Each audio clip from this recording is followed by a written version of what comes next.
এই এক্সপ্রেশনটির ভ্যালু কত সেটি এখানে নির্ণয় করতে হবে। তাহলে দেখো এটাকে কীভাবে করা যায়। ফার্স্টে আমরা a = ধরে নেব 137 আর b = ধরে নেব 133।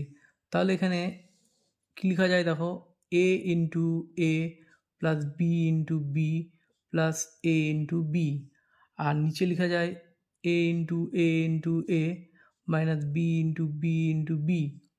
তাহলে কি হয়ে যাচ্ছে a square plus b square plus ab, আর নিচে হয়ে যাচ্ছে a cube minus b cube.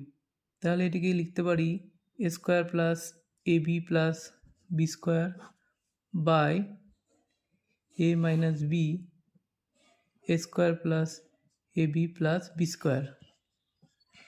তাহলে কী হয়ে যাচ্ছে, এটি আর এটি কেটে যাচ্ছে, থাকছে কি 1/a মাইনাস b। এবারে এর ভ্যালু কি আছে 1